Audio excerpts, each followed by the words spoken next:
welcome to episode number 71 of the Cheesesteaks and Controllers podcast, presented by Fox PHL The Gambler, 102.5 FM, 1480 AM, and iHeartRadio. My name is Jason Fideli, and I am the esports and gaming insider for Fox PHL The Gambler, coming at you after a relatively slow week in the gaming industry. League of Legends Worlds is popping off, getting into the semifinals and finals in the next weekend or so. We'll talk about that in the 6 and 60 seconds. A couple of interesting statements locally regarding a facility that was in the works and now might not be. We'll get into that in our first segment. Plus some interesting things to talk about in the world of PlayStation. And I'm going to finish things off with a couple of small reviews of products that I have reviewed elsewhere recently. But before we do any of that, let's get right in to the 6 in 60 seconds. League of Legends Worlds 2021 semifinals are decided, with T1 taking on Damwon Gaming on Saturday and Gen G facing off against Edward Gaming on Sunday. The finals are slated for November 6th. Valorant's North American Last Chance qualifier continued this week after a COVID scare forced the competition online, playing one match before being delayed again by Strong Storm's knocking out servers. Popular streamer Pokimane has been named CCO of RTS, an esports and branding consulting firm that already owns the rights to the Evolution Championship Series fighting game tournament. Meanwhile, a new PlayStation State of Play livestream aired Wednesday, debuting games like Deathverse Let It Die and Star Ocean The Divine Force, while also updating us on King of Fighters 15 and Bugsnax. More on that later. Facebook Gaming has surpassed YouTube Gaming in total hours watched, with Twitch still controlling 70% of the streaming market.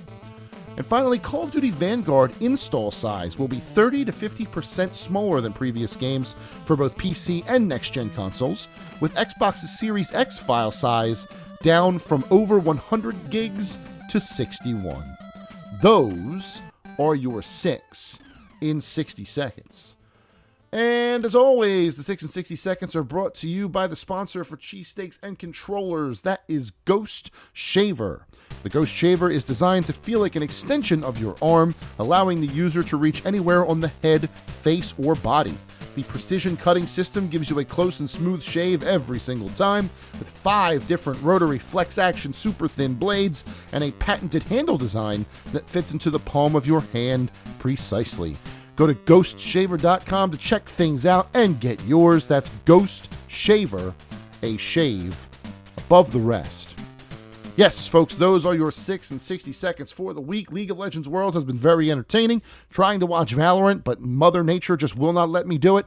And we'll get into the state of play a little bit later in this show, because I have thoughts not only on the things that were presented, but on the show itself. And I believe they're a little bit different than what most people are saying if you check out social media. But before we do that, first thing I would like to touch on today is a local story that broke on big time esports website .esports.com. Jess Sharnagle, friend of the show, and I believe she appeared on episode 50 something. I have to go back and check what actual episode that was, just to remind myself when she was here talking about the Overwatch League.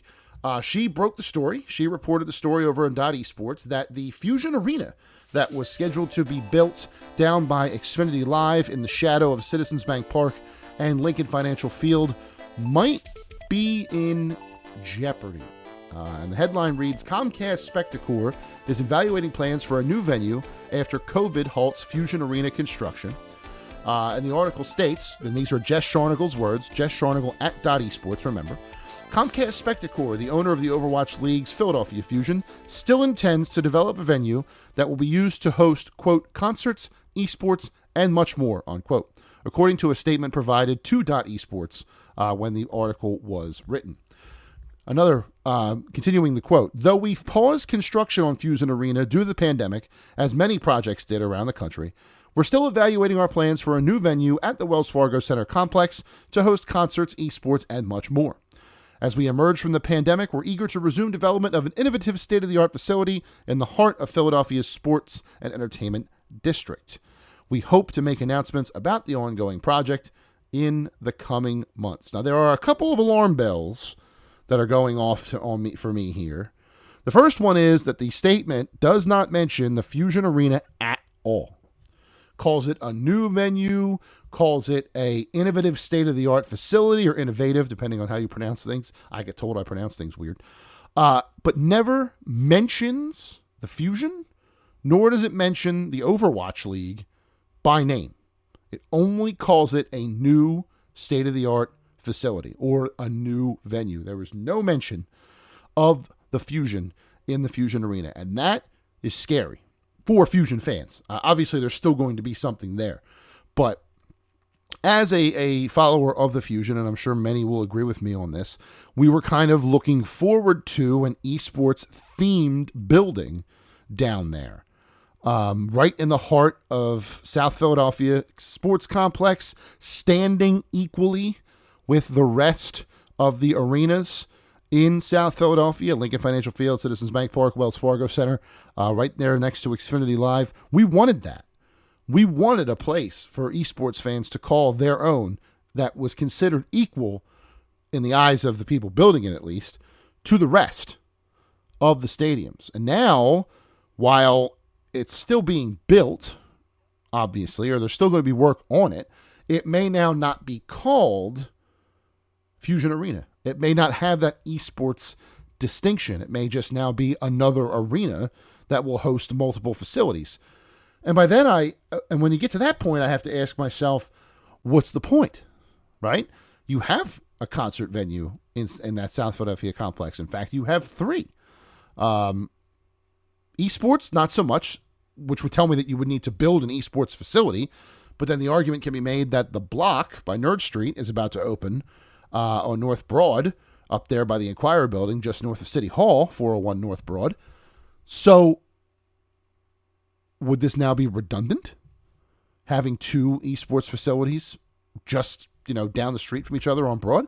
I would say no, because I feel like the esports facility that was going to be built and called the Fusion Arena was going to be a marquee, first of its class sort of arena strictly for esports and other smaller gatherings that people could easily access, get into and get out to, just like the South Philadelphia complex. Now, that's not, obviously, I'm not saying that getting in and out of the complex on a busy day is ever easy, but it's a lot easier than having to drive into Center City, deal with traffic, and find parking for the block at North Broad. They may have parking solutions. I don't know that yet, but for me, if I have a choice between going into Center City or going into right off of 95 into South Philly, I'm taking 95. I can get right on and right off the highway and be where I need to be with no issue. And secondly, it was just nice to see esports included amongst football and baseball and everything that the Wells Fargo Center holds. It was nice to see esports on level footing, especially in a town like Philadelphia, where sports are king. It really saddens me that the possibility of this arena not being a fully esports themed arena, one no longer named after the Philadelphia Fusion, that hurts. That kind of hurts me a little bit. Now, am I being presumptuous? Yes. The article does say that we will know more in the coming months, but it certainly sounds like the involvement of the Fusion and the involvement of the Overwatch League will no longer be a part of this arena. Now, could this mean that somebody else has stepped in to take the branding? If it was a Nerd Street facility, would that be cool? Yes, obviously. If Nerd Street was going to be running this facility from now on and it was named after them or something they wanted to name it, awesome. If there's another league in the works that's bringing a team local that wants to buy the names, the naming rights, I know the Sonics, which are big in like Rainbow Six Siege, and I believe they have a team in League of Legends. They're moving into Philadelphia. In fact, they're moving into the block. So if they wanted to name the arena after them, that'd be cool. If someone was going to give Philadelphia the Call of Duty League franchise I've been begging for 2 years, you could name the new facility after the Call of Duty League franchise. That would be awesome. But I want that arena, more than anything else, to be an esports first arena. I don't mind if it hosts other things. Obviously, esports, while they are a little more year-round than normal sports, are going to have downtimes, especially if it's catering to a specific local team. Call of Duty League doesn't play all year. Overwatch League doesn't play all year. So on and so forth. If you wanted to name it the T1 Arena, since Comcast and T1 are now, tight, that'd be awesome. We could be watching League of Legends Worlds at 8 o'clock on Sunday morning. We could be watching T1 from this brand new facility. That'd be sweet. But I just want it to be esports focused. Esports are so close, if you ask me, so close to being more of a household name. I'll never forget, and the turning point for me, I'll never forget, was Easter Sunday. I was at my cousin's house with my family. I want to say 2018 or 2019. It was pre-pandemic. And we're sitting there getting ready for Easter dinner, or maybe it was Mother's Day. It was Easter or Mother's Day, one of the two. And we're sitting there and everybody's having a good time, just sitting on the couch watching TV. And whatever we were watching on TV, whatever sporting event was on, had ended on ABC or ESPN. ESPN on ABC is what it was.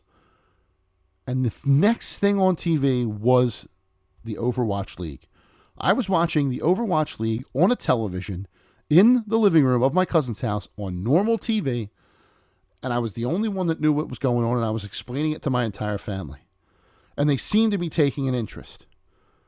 That, to me, was the turning point of esports, when I realized, esports does have the potential to be more than just a niche sporting sector. Now, calling it a niche is a little underselling it a little bit. It is. It's not the type of niche like, a obscure genre video game or movie. It's a $1 billion industry niche. But it's still niche when you compare it to general sports. I would put it, if we're ranking the sports, you got your top 4: baseball, football, basketball, and soccer. I'm sorry, baseball, football, basketball, hockey, and soccer. Let's say 5.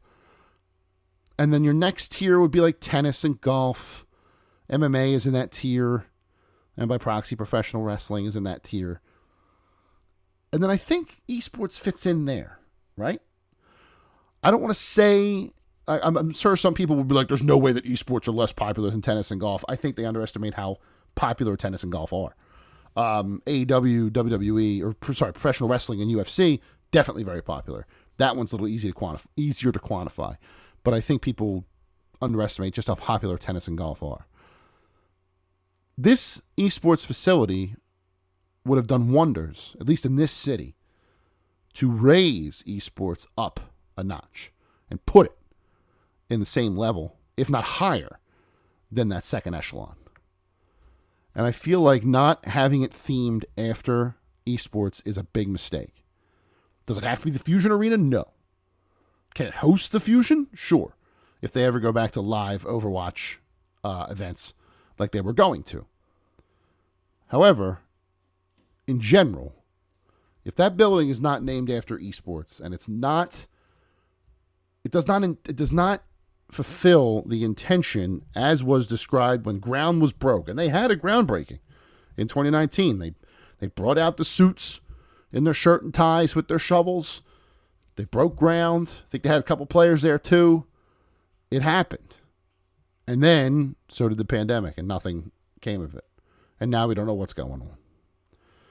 So my plea to the powers that be that are building this facility, whoever they may be, do not forget the original reason you bought it. It may not have to be the same esport. I'm not saying you have to keep the name Fusion Arena. You don't. But remember that this was supposed to be a esports first arena. One that the esports community in Philadelphia, a vibrant one, even post-pandemic, wanted, deserved, and thought they were getting. Please, I'm begging you, do not abandon the esports fans in this city who were looking forward to a facility like that all their own. Now, if the block opens on November 13th, I think it is. I'm not exactly sure when that date is. I think they announced it. I have to go look.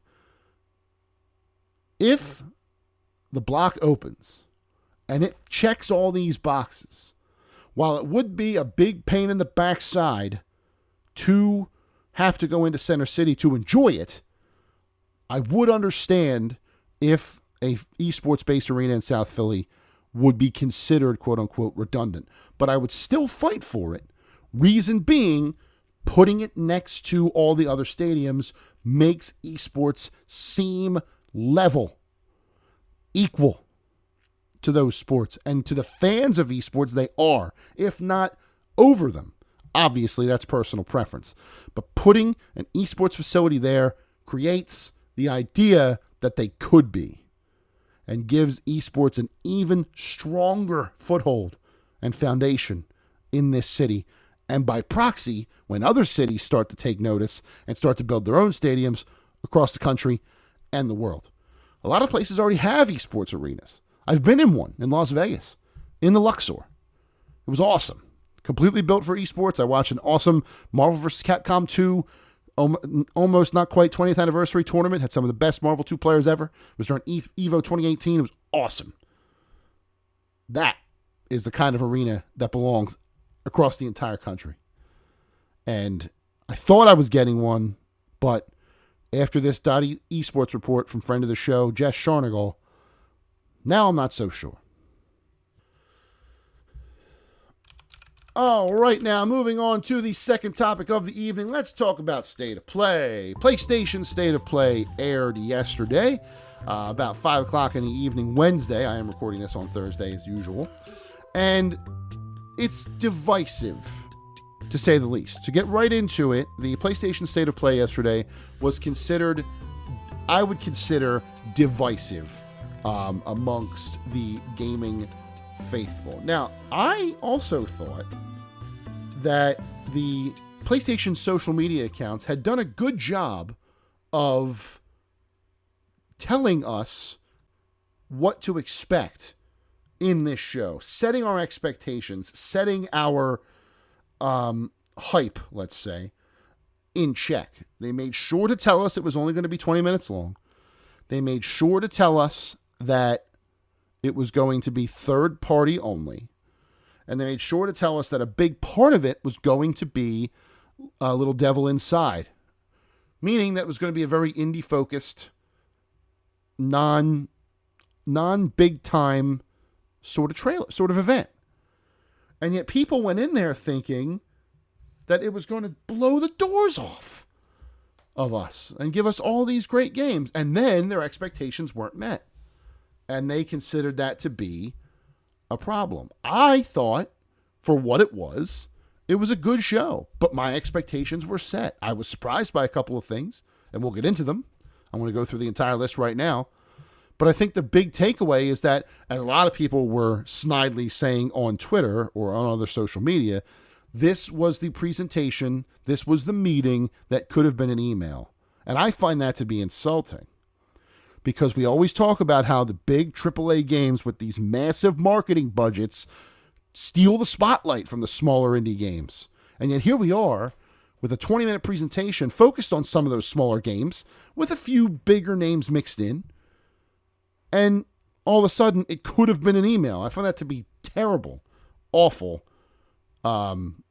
way of thinking about it. And I hope that people who wrote that might have reconsidered it after thinking about it for a little while. I don't mean to go I don't mean to dig into those people specifically. They're the two people that I'm thinking of that said this particular phrase are otherwise very great people.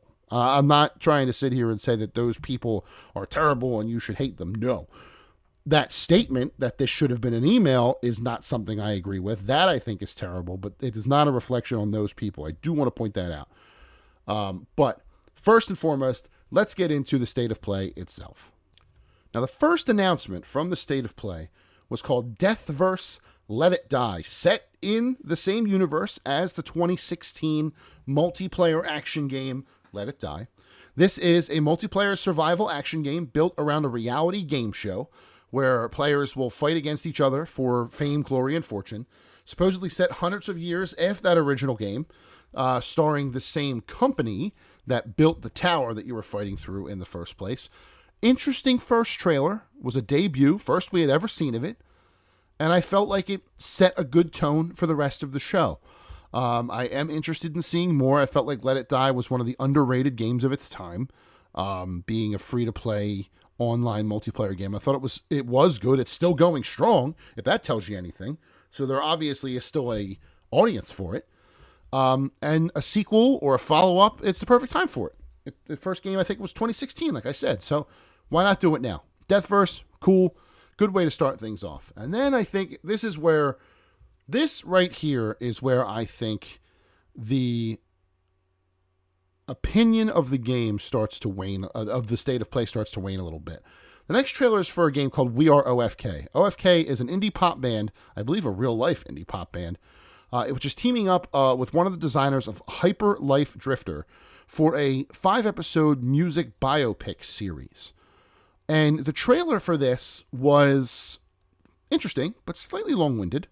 It really kind of went off on a little tangent for a little bit with some weird jokes and stuff like that. I think this is where people started to think, oh, this is not going to go the way we want it to. Nothing against the game. It's a very interesting concept, interesting looking format. I do want to see a couple more trailers, but I feel like this is the point where people started to sour just because of the nature of the trailer. I feel like something about the trailer is where it kind of turned people off. Maybe it was like I said, the lame humor or whatever. But I feel like this is where things started to come down a little bit.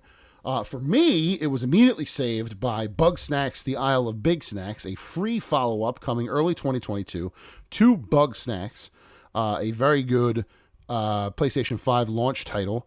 If you have not played Bugsnax, I highly suggest that you do so. It is a fantastic game with a bit of an underbelly that you will not see coming. So trust me on this. Play Bugsnax to completion. Get all the quests. Play the entire game. It'll take you maybe 12 to 15 hours. It's worth it. Play Bugsnax. Anyhow. Follow up, Isle of Big Snacks 2022. And then it popped me again as Five Nights at Freddy's Security Breach finally got a release date of December 16th, 2021. We've been hearing about this game for about 2 years now, about how it's going to be like a free roam Five Nights at Freddy's inside this big neon-soaked multiplex mall sort of thing, with the animatronics chasing you and you hiding in one of them to be safe. I love the concept, and I love the idea that it's going to be a more open sort of thing, and we have a release date, so it was nice to see this trailer make an appearance as well. And then we had a trailer for Death's Door, which is coming to PlayStation and Switch in November, which is cool, but tempered a little bit by the fact that it's already been out on PC and Xbox since July. This is more of a, hey, it's coming soon. This is one announcement where I do agree that it could have been better served as, there might be a different way to present it, but putting it in here is fine. It was a very popular game. A lot of people were talking about Game of the Year 2021 caliber sort of game. And to announce that coming to more consoles is a big deal. So putting it in the state of play does make sense to me. But this is the only one where it's just being ported and nothing's being added. It's just the same Death's Door coming to PlayStation. This is the only one where I'm like, maybe this could have been a different game or something else in the slot.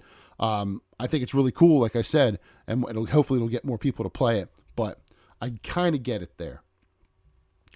Kart Rider Drift, which basically looks like PlayStation's getting its own Mario Kart. I know we've said that before with Mod Nation Racers, but it looks like it's happening again. We got an arcade racer bringing competitive and compatible modes to PS4. Beta launches this December, so we'll get to try it soon. Neat little trailer. Will fill the void for those who own PS4 or 5 and Switches and are getting a little tired of Mario Kart 8 Deluxe, and you want something new to play. Kart Rider Drift should be able to fill that bubble. Next up, another one for me, King of Fighters 15, which was announced to be having an open beta test the third weekend of November, the week before Black Friday, week before Thanksgiving. The whole weekend from, I think it was 9 p.m. Friday night to 9 p.m. Monday night or Sunday night. We'll be able to play with 8 different characters and online and offline in training, so we'll be able to test this game out. Shermie, Chris, what the heck's his name? I don't remember that guy's name. The new character, Dolores, Shunei, Kyo, Iori, and Chizuru. So a nice mixture of roster members that we'll get to try out. I'm excited for it. KOF 15 is one of my most anticipated games of 2022. So to be able to get a test of it in mid-November works for me. Next up, we had First Class Trouble, which is like a Among Us sort of social deception style of game where some people are rogue AIs in robots that are tasked with, taking out the rest of the people on the space cruiser. The others are humans that are trying to survive the robots, and you just have to figure out who's who. Definitely coming off of the Among Us popularity, definitely a game like that, but one that could be fun. We don't really know exactly what to expect from it. It is a PlayStation Plus game next month, so we'll get it for free with PlayStation Plus. We'll have a chance to figure it out, but I thought it was an interesting little game. I'm not sure why people were so down on it. There was a lot of issues with it in the PlayStation YouTube chat, but seemed fine. We'll see what happens. And then we had the return of a major RPG franchise from Tri-Ace. That is Star Ocean: The Divine Force. Star Ocean was a franchise I did not think I would ever see the name of again, and yet here we are with a new title coming to PS5 and PS4 next year, marking the 25th anniversary of the sci-fi fantasy RPG series.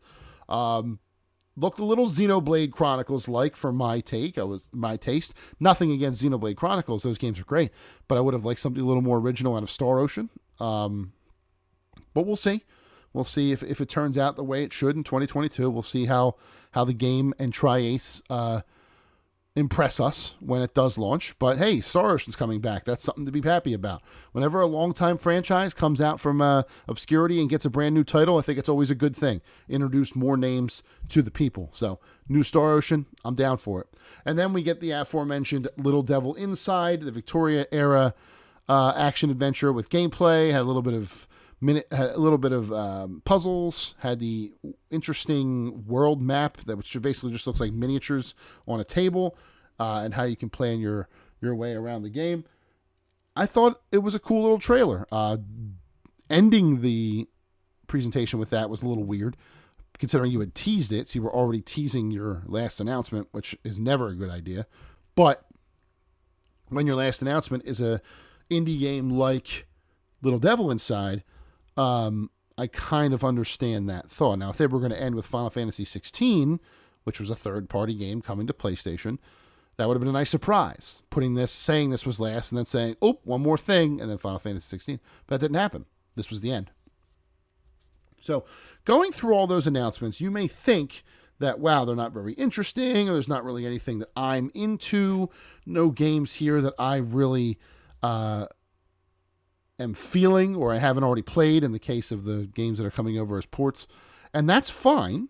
You are obviously allowed to feel that way. Nobody's saying that you can't. I'm not expecting everyone to like every game and every presentation ever. But what I am trying to get across here when I talk about how calling it something that should have been an email is a little short-sighted is because I am of the opinion that the more games that can get in front of people's eyeballs, the more games that people can learn about organically through things like this, or new trailers that hit YouTube or social media or what have you, are good. And if the opportunity is there, then it should be taken. Also, you have to consider that the Game Awards, the biggest winter event for gaming reveals and stuff like that, is 5 weeks away? So any big titles that are debuting or putting out new trailers at the Game Awards weren't going to do it here too. They were already locked in. That deal is probably, for the Game Awards, has probably been done 6 months ago. So I get that a lot of the bigger titles we may have expected might get shifted to Keighley Fest. And that's fine. But that doesn't mean that we should then degrade this state of play for not having the major, super crazy third-party AAA titles that you'd expect, because I don't think that's what this state of play was for. I think the state of play was just smaller updates on smaller games, delivering news that people were waiting for, whether it be a follow-up to Bugsnax or a release date on the new Five Nights at Freddy's game, or Death's Door coming to more consoles, things like that.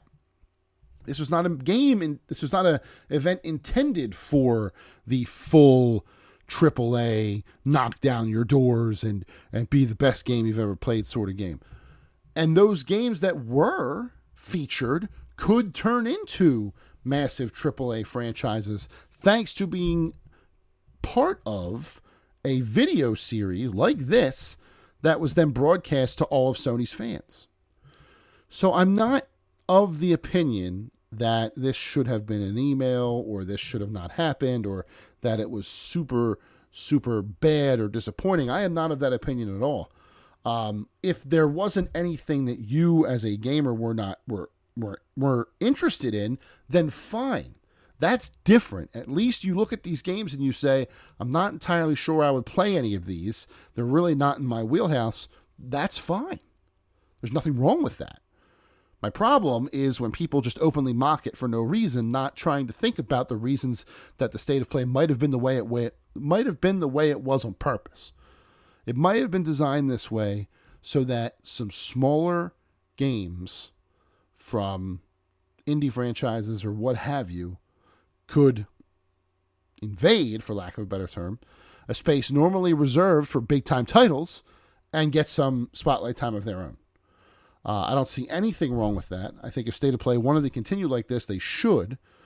But also, I feel like since they have used PS5 showcase terminology as well, you make the State of Plays the obvious, like, indie world sort of trailers, or presentations, where it's a bunch of smaller stuff bookended by some slightly bigger things. And then you have the PS5 showcases, which are blow the doors off, show them everything, that sort of deal. I feel like people were giving this State of Play a bunch of crap for no reason. Maybe the games that they wanted to announce weren't able for whatever reason. Maybe I don't know. I don't know what it was, but I don't think that it was the dogs behind that some people made it seem to be. Would I like a little more pep in my step the next time State of Play rolls around? Yes, I would. But for what it's worth and what it presented to us, the announcements here are very good. I think a lot of people are going to get a lot of gameplay out of them. And at the end of the day, that is the biggest obstacle of all. Finally, tonight, we're going to talk about two recent additions to my little man cave area here in my house. That were provided to me by the manufacturers for review. One of them I reviewed for a website, mmorpg.com, and the other one I'm reviewing right here on Cheesesteaks and Controllers, and that's it. They were gracious to send them to me just to, for me to talk about my thoughts about them right here on this podcast, and that's what I'm going to do.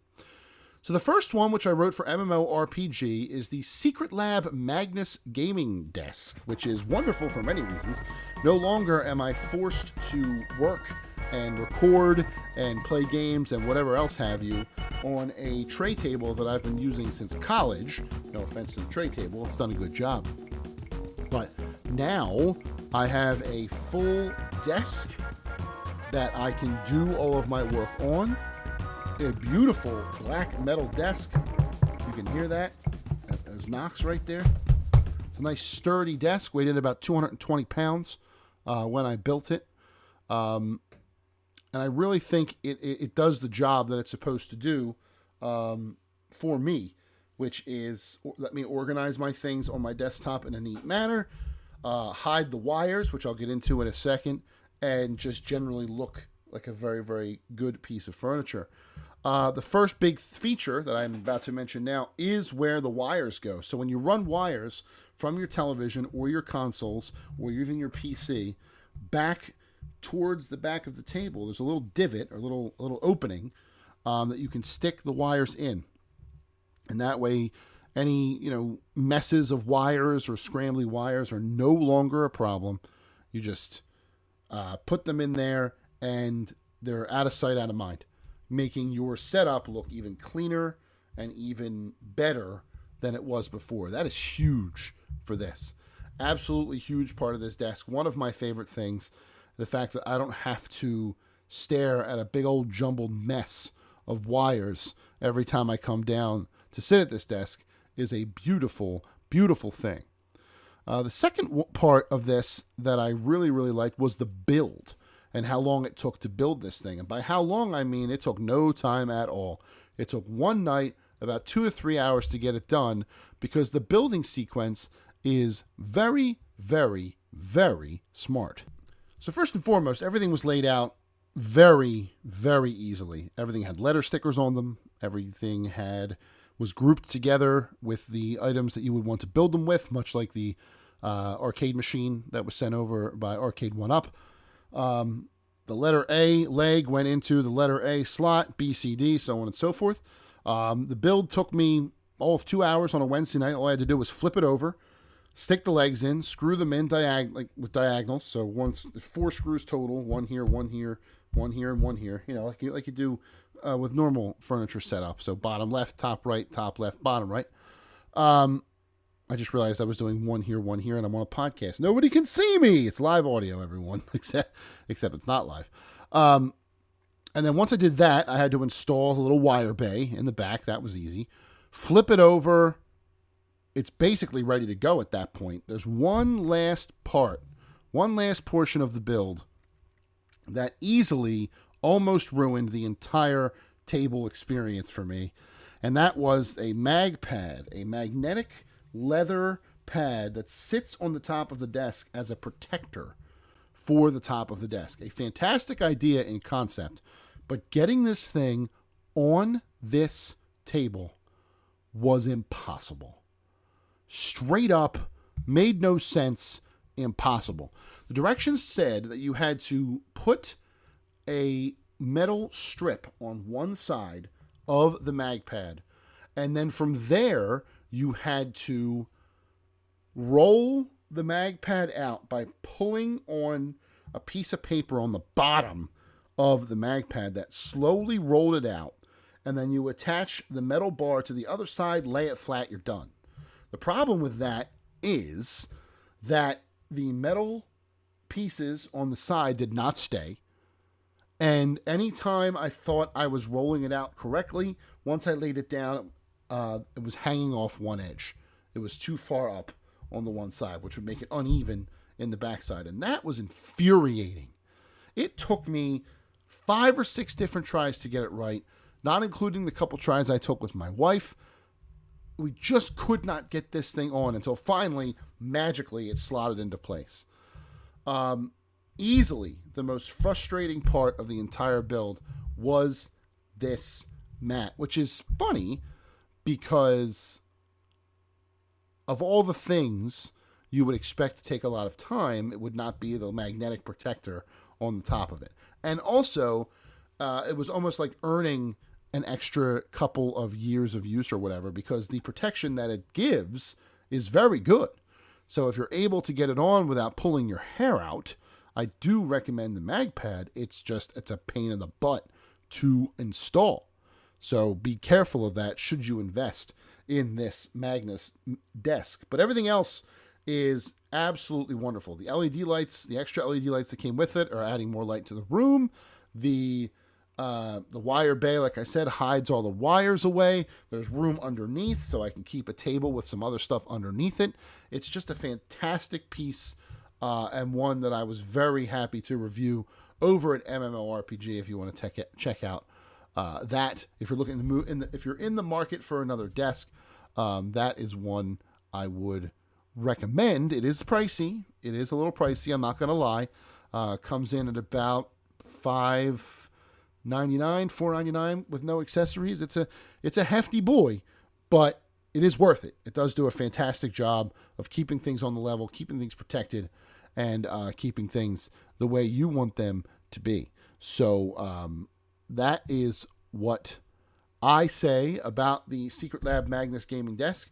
Check it out over at secretlab.co and check out my review at mmorpg.com. Along with a couple of pictures of my setup included in the article that I thought were pretty good. Pretty good pictures. So that's the first thing. And the second thing is another addition from the folks at Nanoleaf. Now, you may remember Nanoleaf is the the RGB LED, I think they're LED, lighting solutions. They come in different shapes, and you arrange them in whatever shape you want, and they light your room.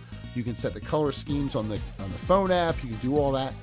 They had originally sent me hexagons, which are obviously hexagon-shaped lights that I stuck into a design on my back wall, which comes over my computer monitor as I'm using it.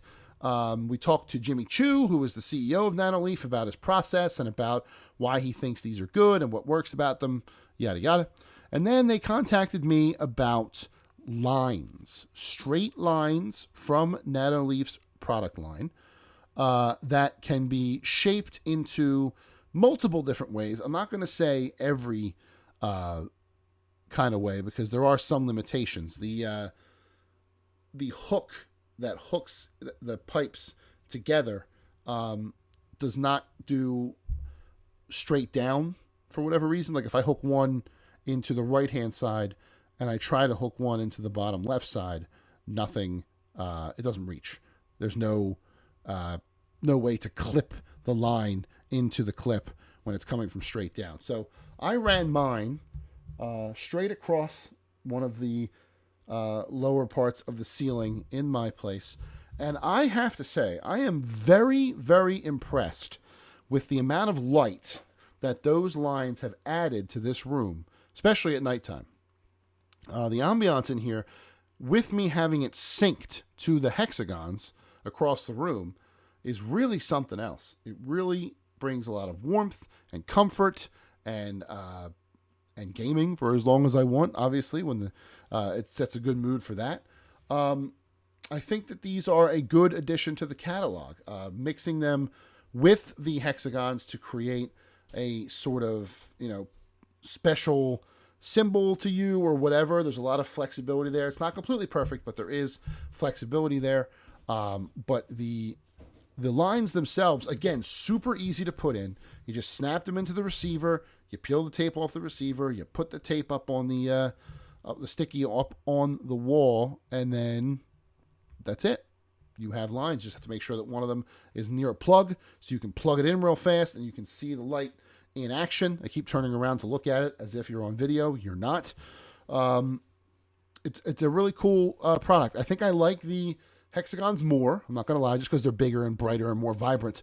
But the lines get the job done. They really do. The lines get the job done. They add a lot of color, a lot of extra pizzazz to the room that I'm in. And I could see myself using these around the house and other places if I needed them. They do provide a lot of pretty good light of any color. So maybe in like a kitchen or something like that also, as opposed to just like a man cave or a game room or something like that. If you need like mood lighting, just a real dark mood lighting as in like an entertainment center, it would work for that too. Or if you just wanted like really bright lights for a kid's playroom, would make a good ceiling perimeter, that kind of thing, since you can do straight lines. That might be a good idea too. But there's a lot of uses for them. The thing is though, the main kit comes with 9, right? Yeah, main kit comes with 9. Sorry, I had to count real fast. And then every expansion is 3 more. The kits themselves are running a pretty penny, like $200, and the extra lines are $70 each. $70 each, in that range. So getting expansions and getting the set could be pricey. And because of that, if price is your entry point, I would say that maybe the hexagons are a little bit of a better deal. But the lines are still very, very good. If money's not an option and you're completely redesigning your house based on your own whims or whatever, then absolutely would lines be a good idea. Like I said, a ceiling perimeter or something where you could set the mood, for lack of a better term. The lines are pretty cool. I think that Nanoleaf is on a pretty cool path with all of the lighting options that they offer. They are environmentally friendly as well, which is also good. So by using them, you're using less energy, which is both good for the planet and good for you. And the lines just look really cool. I really do like the way they turned out up above the perimeter there. I am excited to get a couple more to finish off the job. Again, you can't see it, but the way the lines go, there is a little bit of space towards the end, so I got to get more lines for that. I will order an expansion shortly.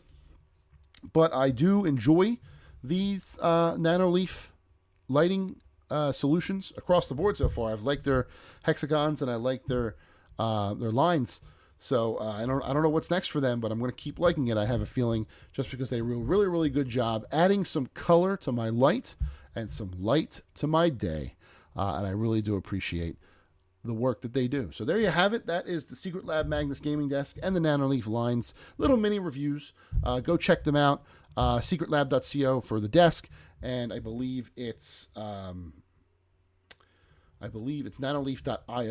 for the Nanoleaf lights. But just search Nanoleaf on Google. I'm sure it'll come up. And if that's the kind of lighting you're looking for your game room or something else, I highly recommend that you check those out. And with that, we are at the end of episode number 71 of the Cheesesteaks and Controllers podcast, presented by Fox PHL The Gambler, 102.5 FM, 1480 AM, iHeartRadio. My name is Jason Finelli, and I always appreciate you getting through the episode today. If you're listening right now, that means you made it to the end, and you owe yourself a cookie. Go get a cookie and eat it and enjoy it. Cookie's your choice, not mine. I would personally go for a chocolate chip because I'm a little basic like that, but sometimes you just can't beat the classics, right? So get yourself a cookie. Thank you again for listening. Thank you, as always, for support. And I look forward to bringing you more of the biggest and best gaming news next week. Probably talk about the League of Legends finale, which would be on November 6th, so we can analyze the two teams that are left, talk about their world's runs, and see who wins, and whatever else might come up between now and then. So, signing off is Jason Finelli, Esports and Gaming Insider for Fox PHL The Gambler. Have a fantastic week. Have a fantastic weekend just before it. Happy Halloween to everybody who's listening. Enjoy all the candy and the sweets and the treats. And we will be back again next week. So long.